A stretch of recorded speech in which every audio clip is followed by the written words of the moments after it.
Hello friends! Ramya வீட்டு சமையலுக்கு உங்கள வரவேற்கிறேன். இன்றைக்கு சூப்பரான ஒரு அருமையான ரெசிபி வீடியோ பார்க்க போறோம். நான் வந்து ஃபிஷ்ஷில ஃபர்ஸ்ட் டைம் ட்ரை பண்ணியிருக்கிறேன். சிக்கன்ல நான் நெறைய வாட்டி இந்த ரெசிபிய பண்ணியிருக்கிறேன். எல்லாருக்குமே எங்க வீட்ல பிடிக்கும். ஃபிஷ்ஷில ட்ரை பண்ணி பார்த்தேன். ஏன்னா வஞ்சர மீன், கவுச்சி இல்லாத மீன். அதனால வந்து ட்ரை பண்ணி பார்க்கலான்னு பார்த்தேன். சூப்பரா செமையா இருந்தது. இது சப்பாத்திலேருந்து, இட்லி தோசையிலேருந்து, ரைஸ் வரைக்கும் எல்லாத்துக்குமே சூப்பரா இருக்கும் இந்த காம்பினேஷன் வந்து. ரெஸ்டாரண்ட்ல சிக்கன்ல, லேம்ப்லலாம் பார்த்தீங்கன்னா, ரோகன் ஜோஸ் கறி அப்படின்னு ஒண்ணு வச்சிருப்பாங்க. அது வந்து கொஞ்சம் ஸ்பைஸ் கொஞ்சம் அதிகமா இருக்கும். காரம் கம்மியா இருக்கும். அதே நேரத்தில எண்ணெய் கம்மியா இருக்கும். எல்லாரும் சாப்பிடுற மாதிரி அந்த ரெசிபி இருக்கும். அந்த ரெசிபிய தான் நம்ம ஃபிஷ்ல ட்ரை பண்ண போறோம். அந்த ரெசிபிய பண்ணி முடிச்சதுக்கப்புறம், அதில இருக்க ஃபிஷ்ஷும் கொஞ்சம் கிரேவியும் எடுத்து, நான் ஜஸ்ட் ஒரு ஆம்லேட் ப்ரிப்பேர் பண்ணேன். அதுவும் பார்த்தீங்கன்னா, செம டேஸ்ட்டா இருந்தது. எல்லாருக்குமே பிடிச்சிருந்துச்சு. இப்ப இந்த 2 ரெசிபியும் எப்படி செய்யலாம் அப்படின்னு பார்க்கலாம். ஒரு 200 கிராம் பல்லாரி வெங்காயம் எடுத்திருக்கிறேன். இதுக்கு சாம்பார் வெங்காயம் நல்லா இருக்காது. பல்லாரி வெங்காயம் தான் நல்லாருக்கும். எண்ணெய் ஒரு 4 டேபிள் ஸ்பூன் எண்ணெய் சேர்த்துக்கோங்க. சேர்த்துட்டு ஒரு 200 கிராம் பல்லாரி வெங்காயம், 200 கிராம் தக்காளி 2மே ஈக்குவல் ரேஷியோல எடுத்திருக்கிறேன். கொஞ்சம் கருவேப்பில, 2 பச்சை மிளகா சேர்த்துருக்கிறேன். இதுக்கு மீன் பார்த்தீங்கன்னா, 300 கிராம் மீன் எடுக்க போறேன். அதுக்கு தான் இந்த தக்காளி வெங்காயம் அளவுலாம். ஒரு 1/2 டீஸ்பூன் சீரகம், ஒரு 5, 6 பூண்டு பல்லு, ஒரு 7, 8 காஷ்மீரி மிளகா, காரம் இல்லாத மிளகா சேர்த்துருக்கிறேன். எனக்கு கொஞ்சம் ஸ்பைசி வேணும், காரம் வேணும். அதனால நான் வந்து என்ன பண்ண போறேன், குண்டு மிளகா ஒரு 4, 5 மிளகா சேர்த்துக்க போறேன். நீங்க நீட்டு மிளகாவும் இருக்கிறதா போடுறதா இருந்தா ஒரு 2, 3 சேர்க்கன்னா சேர்த்துக்கலாம். காரம் இந்த கிரேவிக்கு ரொம்ப ரொம்ப குறைவா இருக்கணும். ஃபிஷ் அப்படின்றதுனால நம்ம ஃபர்ஸ்ட் டைம் ட்ரை பண்றோம். கொஞ்சம் காரமாவே இருக்கட்டும்னு சொல்லி தான் 4, 5 காஞ்ச மிளகா அதாவது குண்டு மிளகா போட்டிருக்கிறேன். நீங்க காரம் வேணும் வேண்டான்றத நீங்க முடிவு பண்ணிக்கோங்க. காரமே வேண்டாம் ஹோட்டல்ல குடுக்குற அதே காரம் போதும் அப்படின்னா, அந்த காரம் இல்லாத காஷ்மீரி மிளகாவோ அல்லது நீட்டு மிளகா ஒரு 3 மிளகா சேர்த்துக்கிட்டிங்கன்னா போதும். இப்ப இது எல்லாத்தையும் நல்லா கலந்து விட்டுட்டு, நம்ம வந்து கொஞ்சம் வதங்குற வரைக்கும் விட போறோம்.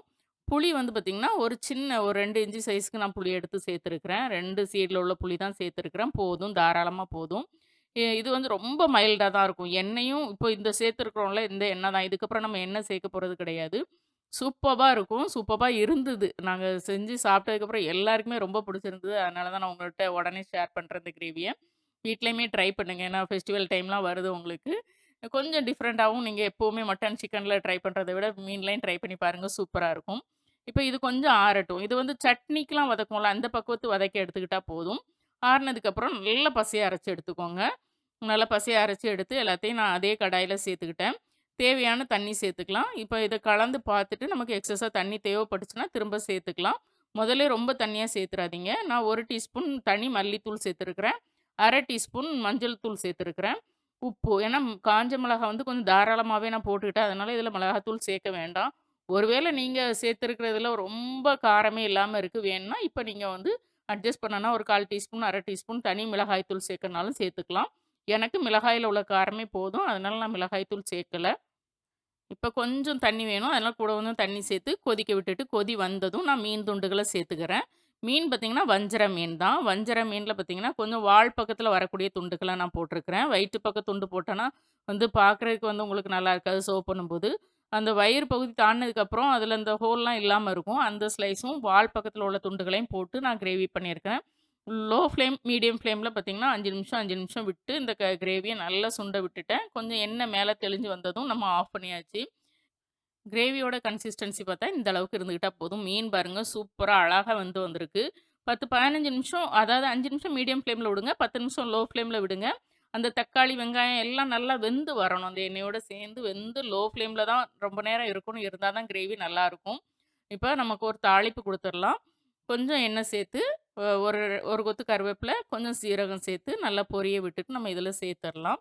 சேர்த்துட்டு மூடி வச்சுட்டோம் அப்படின்னா, ஒரு 10 நிமிஷம் கழிச்சு சர்வ் பண்ணுங்க. சூப்பர்பா இருக்கும். இந்த கருவேப்பில மணமும் அதில சேர்ந்து செமையா இருக்கும்.